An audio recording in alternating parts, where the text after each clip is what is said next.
Good morning and welcome to SimWorld Today, Tuesday morning edition. It is May 13th, which means we are joined by the SWBA Today host, Rico. Good morning, Rico. We had an eventful night, you and I, and also the league. We had the live show in the lottery. Good morning. How you feeling after a very active night in the association? Oh man, feeling like tired, man. It's just keeping up with the news and everything else, but excited really as a fan and just as an analyst, man, at this time of the year because you got the combines and all that stuff like that getting ready to come around here for these players. And so just getting super pumped now that we know the draft order, man. So thanks for having me as usual, and it's always a pleasure.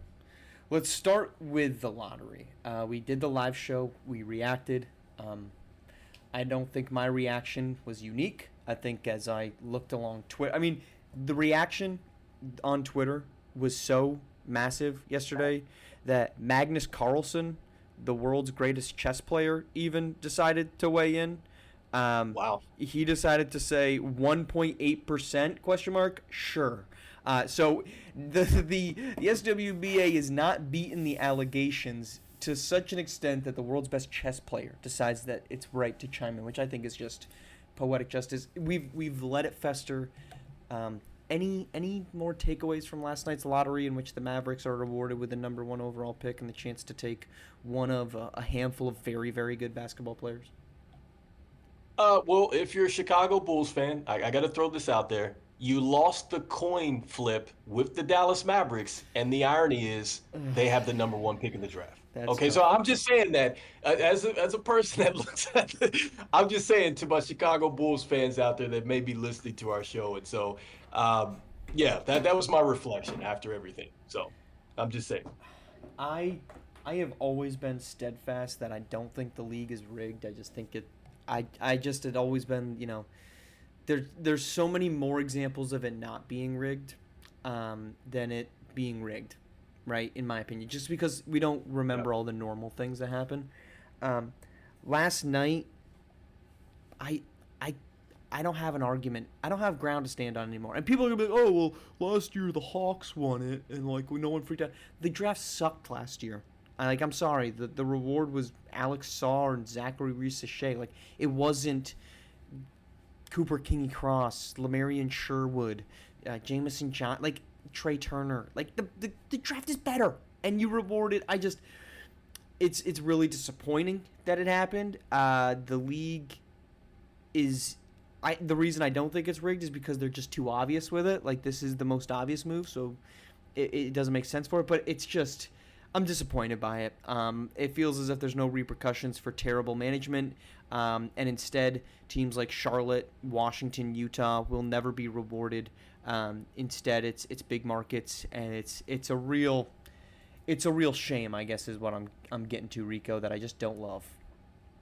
Yeah, I mean, and you hit the nail on the head. I mean, none of the three teams that finished with the worst regular season records got within the top three. And I mean, it's just like, okay, you know what I mean? And then it's like you have a player, well, not a player, but you have a franchise that just made just a wild trade. They still have a very good player if he can stay healthy. And through all that they've been through, they get the number one pick. I Yeah. mean, it's just where, how does this happen? You know what I mean? Like, how does this happen? So, yeah, it just makes you think about the whole tanking and everything else when it comes down to the SWBA draft. It really does. Can I make a bold statement? I think that we Sure. should reform the SWBA lottery to be the the bottom 20 teams. So extend it Mm, to teams that make the postseason, and it's bottom 20 based off regular season, right? So not postseason. You don't get penalized for making a run. The regular season ends, and the bottom 20 teams, you all get in. You all are in the lottery. Because look, if we're gonna allow 1.8% odds, 3% odds, like I saw somewhere, the odds that the people got the number one overall pick. Let me try to find it again. It's just so absolutely ridiculous. Over the last handful of years, here we go. So these are the lowest odds to win it. 2014 Cavaliers at 1.7, 2008 the Bulls 1.7, 2025 the Mavs 1.8, 2011 the Cavs 2.8, the Hawks in 2024 3%. So you're looking at all in the last like 12 years we've had 1, 2, 5 in the last a little bit more than that, 4 in the last 12 years. Like at this point, just like put everybody in it and that's fine. Like why we're letting anybody win it. The league is clearly rigging in one. Just open it up for everybody, and that way people can win basketball games and still get a chance at the number 1 overall pick. I don't know that it's a great idea, but after that, I don't love where we're at, where good teams are making these massive jumps to the top. It's kind of lame, in my opinion. Let me throw a caveat to this. So I like where you're going here, but let me go a little bit deeper. Why don't we have these teams play for it? Okay, let's just throw the ping pong balls out the window. Let's play for the pick. Okay, let's take the whole tanking thing out of it. Whoever is finishing in these bottoms, or like you said, if you want to do 20 teams or whatever, let's play for it. I think that right there would be fair, because it's like, look, if you win it outright, you get the number 1 pick. All right, if you lose whatever, fine. Let's play for it. Period. Let's just take the whole lottery out of it. The problem being is that you're going to have guys that have you're essentially playing for your replacement. Like you're playing for your team to get your replacement. So like why would anybody on like let's say the Jazz be interested in trying to bring in Cooper Flag or Cooper Kingy Cross or Lamarian Sherwood? Cooper Flag obviously next season. Why bother doing that? Because maybe if you just keep losing this tournament, it's just loser. We're coming up with really bad basketball ideas. I like your premise. I just would be wondering how many of these competitors would actually want to lose games to try to up their picks. All right, let's talk about what actually happened on the floor. And last night, the New York Knicks defeated the Boston Celtics to go up 3-1. They rallied back with a great fourth quarter. But the story of the game is Jason Tatum leaving with a lower leg injury. It looked like it could be an Achilles, just non-contact, trying to push off, quick stop-start. Your takeaways from the game, or if it's the injury, just I'll let you go wherever you want on that one. Okay, so my takeaway here is yet again, the Knicks are finding ways to close out the Celtics. And that's something coming into this series. I was like, okay, look, the Celtics are battle tested. The Knicks, I think we've talked about this before. The Knicks just really have struggled against top tier Eastern Conference teams. I just think that's facts. They have. But the fact that you literally have not been able to close down games. And by the way, Jason Tatum was on a heater, okay, before he was carried off the court. So it's not like, he was kind of, playing well, whatever. Like, no, he was cooking, okay? And so he's cooking in the series, and the Knicks are going, oh, that's cool. We're just going to take over in the fourth and crush you. And that's exactly what's happening. It's almost like it reminds me of that series when the Cavs were, I think, number 1 overall, like Eastern Conference, the entire SWBA. And they got upset by the Magic that year. And they got beat in the finals, I think, by the Lakers. But still, I was just like, there's no way that this team can get beat. And that's what I'm getting the vibes here with the Celtics. Like, it's incredible how they're getting dismantled. And Mikal Bridges and Brunson have stepped up. I mean, it's just like they've just taken it to, like, another level in the last half of these games. Yeah, Bridges especially, like his shot-making ability down the stretch of these basketball games has been, dare I say, Kevin Durant-like. Like he's getting into the paint, pulling up and just hitting difficult fadeaway, fading jumpers. He's been absolutely outstanding. The shot-making for this team has been really, really impressive. The shot-making off the bounce for this team has been really impressive. The Knicks have just, at the perfect time, Mikal Bridges has looked incredible. OG Anunoby has looked really, really great. Like, he's turned into a Kawhi Light type of two-way wing. And then Jalen Brunson's just been unbelievable as a shot creator.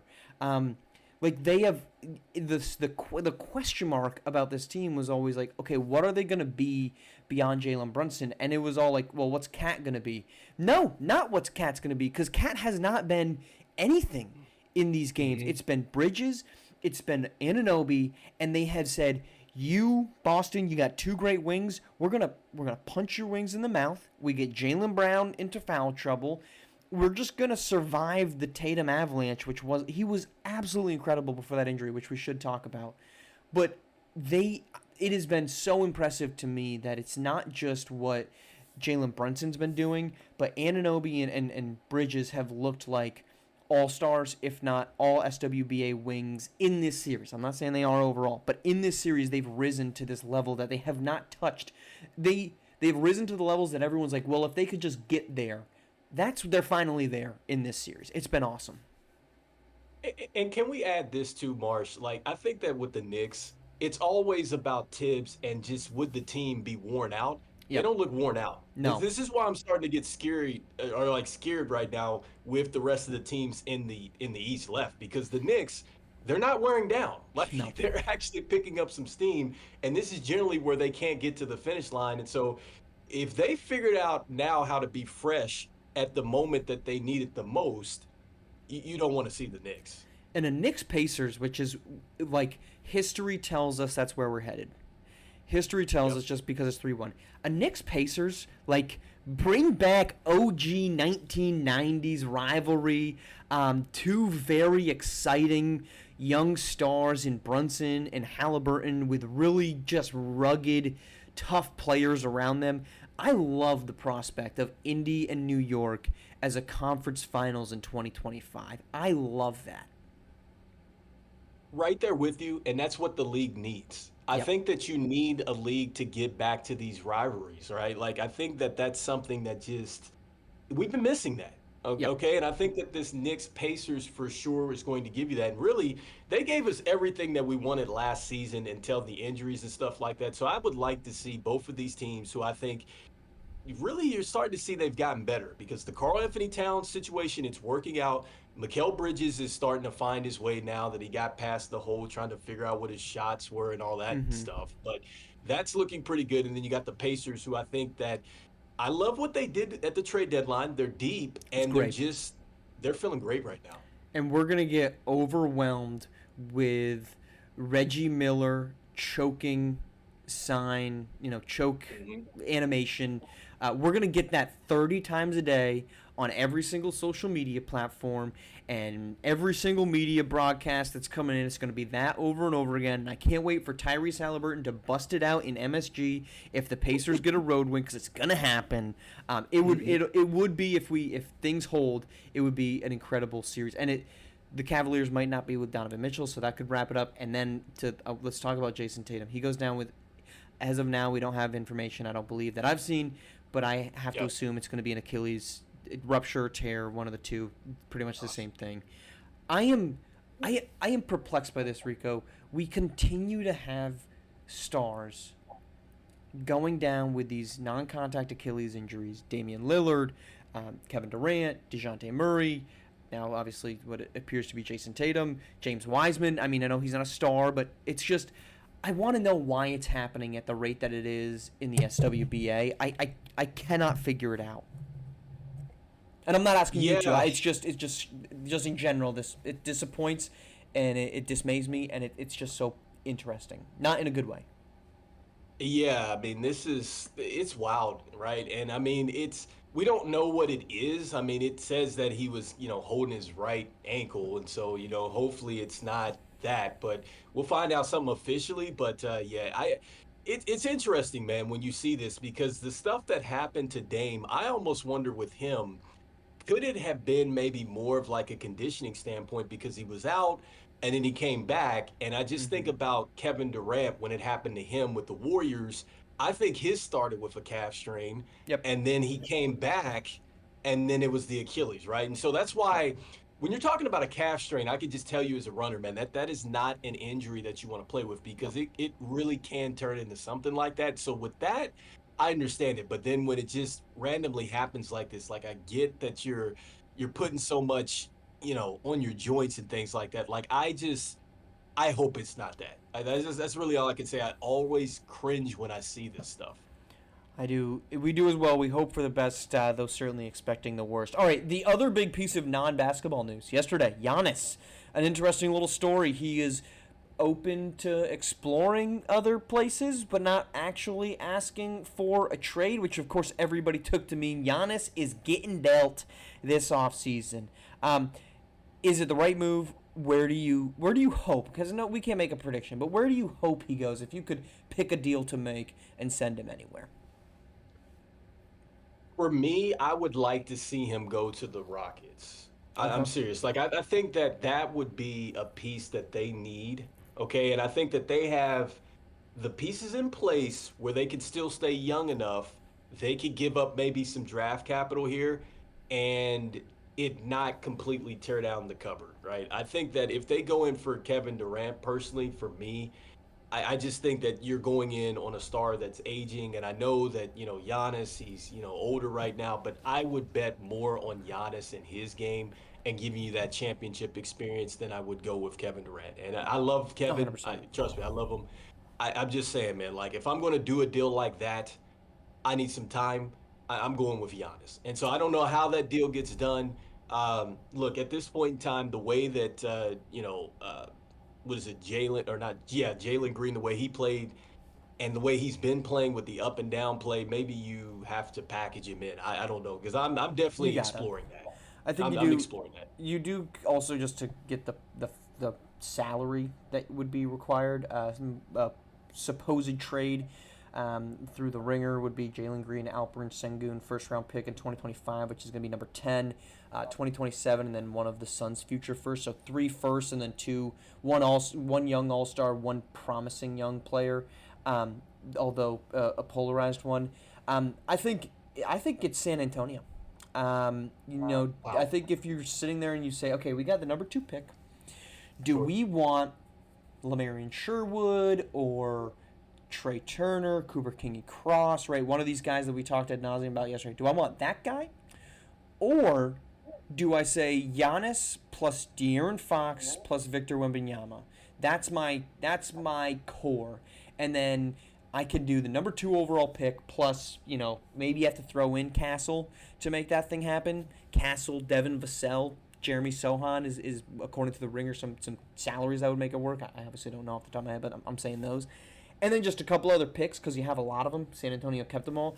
I think that's the move I do. And just say no one's going to score on us inside between Giannis and Victor. Nobody is going to score in the paint with those two. We're going to be easily, we can score just. Victor can just lift up from the free throw line and toss it in the hoop without anybody putting a hand in his face. To me, I think that's the move if I'm San Antonio. I say, let's go get a championship. We got, I'm not saying that you have to fast track it for this reason, but, Pop and his, everything surrounding him right now. Let's Sure. go make sure we have a roster that can get a championship here in the final, era of the Popovich era in San Antonio. Let's go get a ring with Giannis and Big Vic because a second overall pick doesn't really move the needle as much as Giannis does. Yeah, and as long as you have Wimby, you really have a window because Right. Wimby's going to be like a unicorn. I'm hopefully I'm saying the right term there No, because you this are. guy is generational. Okay, like he's going to be a 100%. player that we look back 10 years from now. You know, glad I got the rookie card, man. He's going to be a guy that you say, look, he's special. You Okay, have a so rookie card? You have a Victor Wembanyama rookie card? oh my gosh, do I? And so look, Oh, he is the guy that I definitely wanted to make sure that I got some of those, man. But look, he's a guy that I really believe in as far as this league, moving forward. And so I think mm-hmm. the Spurs would be okay with that. And I do think that that's going to immediately push your timeline up. Here's my thing though, Marsh. How do you build out the rest of that team? Like, how do you build it out to where we don't go too old, right? But we still have we got enough window here and wiggle room that if we need to make some adjustments, we can do so. Because it might take you a season or two to get to where you want to with that. Yeah, I mean, I think you've got De'Aaron Fox in his mid 20s. Victor is 20, 21, something like that. Giannis, I think, is 30, 30 or 31, something in that range. So, um, yeah, but I think here's the thing. You're going to be the preferred destination of choice for pretty much every guy that's looking at, his future. Like, De'Aaron Fox is kind of the first guy to jump on that train. To want to Yeah. play next to Victor. I just think that every other notable player free agent is going to be like, you know what, let me take a couple million less. I'll go to San Antonio. income tax doesn't exist in Texas, which is great for me. And then I'm also just going to be the third or fourth guy probably a fourth guy on a team that's got three dudes that are just either all world, all universe, or really freaking good. And I'm going to be probably contending for a championship for the duration of my contract. That's what I'm leaning on. So, does that mean you're getting too old, too young? I think there's a way for you to kind of keep those pieces. Plus, you have so many picks in San Antonio. They're picking number 2 and looking at it, number 14. So you could maybe get away with only using one of those picks this year. Keep number 14. Get Bam Wallace at number 14, and then you keep some of those future pieces in the future as well. I think that there's a real way for you to walk both timelines pretty easily, so long as you have Giannis and Victor Wembanyama on your team. And here's the thing with the Spurs, I trust their management because when you're talking about walking timelines, and I can tell you this, there are some GMs that do not know how to walk timelines. I promise you that. They just don't understand that. And so if I am going to trust an organization to do so, it would be the San Antonio Spurs. The Houston Rockets, they're getting there. They're showing that it's like, okay, we're getting it with some of the veterans and things like that we're getting there. But the Spurs, I think, is a little bit more proven with how they navigate in the front office there. Indeed. All right, Rico, I appreciate you waking up early after a late night last night with the lottery and everything else going on. Where can everyone catch you rolling out? You've been pumping out some too much in the clutch and clutch times left and right here during Hoopsteria. Yeah, and hopefully we can get some more visual context here to this round because, man, it's just been flying by. But, yes, you can definitely catch me there hitting those tweets out there as this has been a terrific tournament. And so hopefully we get a chance to do a little bit more kind of table setting for these games, man. But we'll definitely be having more clutch time on the feed there as well. And so we definitely got some inside Hoopsteria stuff coming. So special stuff hopefully coming this round, but we'll be all over the place. All right. Appreciate you, Rico. Appreciate everyone joining us here on SimWorld TV, the only place you can see the game, be the game.